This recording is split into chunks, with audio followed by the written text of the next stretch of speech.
Hi, I'm Jennifer Berko, and I am the Community Engagement Coordinator for the SADS Foundation. Thank you so much for having us today. It's a privilege to be with our SADS family, and this is? Hi, I'm Sammy. I'm 18 and I have CPVT. We both have CPVT, in fact, but it took a long time to figure it out, right? And so it all started back with Frankie, Sammy's little brother, and you were there for his very first seizure, right? Yes. Tell us a little. We were at this indoor amusement park and it was one of those harnessed up trampolines, and kind of out of nowhere he had a seizure in the middle of jumping on the trampoline. And we called the paramedics and they came in and then he went to the hospital. There was a second seizure that happened, and you were there for that one too, right? Yes, we were playing basketball at Dave & Buster's and I looked over to my right and I saw him on the floor seizing. And I was able to get my parents to come over and help him up and kind of get through it, but it was definitely a crazy thing to see. But there was a third seizure, and what happened that time? That one was more severe. Yeah, that one, we were at a pool and he went up to go on the high dive, and right before he was about to jump off, he had a seizure, and there was a bar on the high dive that the bottom wasn't. There was a space on the bottom, and he rolled off and fell 10 feet onto concrete onto his head.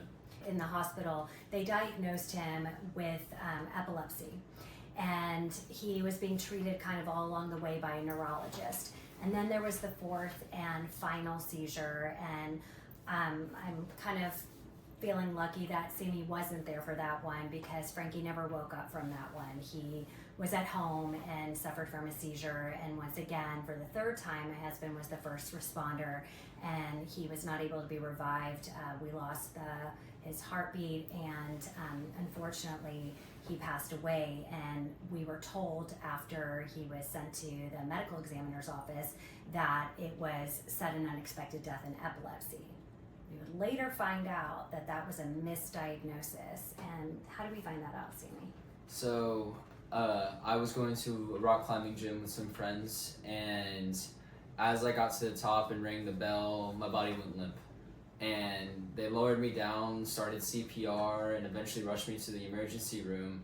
And while they were trying to revive me, they ended up losing the heartbeat and they pronounced me dead. Everyone left the room, but eventually my parents noticed what they thought was some kind of reflex movement, trying to get an agonal breath. And they called the doctors in, and the doctors thought it was just a reflex, and they said that happens sometimes after, and they left the room once again. And then my parents tell me that my neck turned bright purple, and they called the doctors in, and the attending rushed in. He was he kind of exclaimed. He had never seen anything like it before, and they were able to thankfully revive me and transfer me up to the ICU. Yeah, it's so obviously a really intense moment, because after Frankie had passed and we were told it was due to sudden unexpected death in epilepsy, we knew at that point that Sammy, as far as we understood, was perfectly healthy. And so this came out of nowhere, and he was in fact down and receiving CPR for over 2 hours, which is pretty much unheard of. And then what we know is unheard of is how he was pronounced dead, and that was the second time my husband and I would have to hear the words from doctors, "We're so sorry, but your son is gone, and we're going to clear the room so you can say goodbye." When you woke up, what did we discover? That I had CPVT, and that my brother also died from CPVT, and that you also have CPVT. Right, so I've lived my whole life and had no idea. I didn't even realize I had symptoms until I learned what those symptoms were. And part of how I learned about that was being told about SADS. We were told by his electrophysiology team that SADS was something we needed to check out, that we would find some solace there, some information. And that is exactly what we found. I remember the moment I got on the website and I found so much information, I started screenshotting every piece of information and sending it to our entire family as we were all just learning what CPVT is, how it's treated, how it's discovered. And we talk a lot about SADS, about CPR knowledge and call push shock. And because people have that knowledge is why Sammy is sitting here today and not brain dead and very much alive and thriving, thanks to that Good Samaritan who turned out to be a local radiologist that we're now very friendly with. So Sammy went through a ton of recovery and rehab, and we pretty much lived in hospitals for a very long time, many, many months. And what are you doing today, Sammy?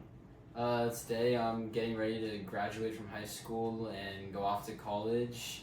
I'm the captain of the whole percussion section in my high school band, and I like hang out with friends, play video games, listen to music, and whatever. Yeah. So we are more than proud of our son Sammy, and I am more than privileged to be able to use our story to inform others, to advocate for our SADS community, to work for our SADS community, and engage with all of you.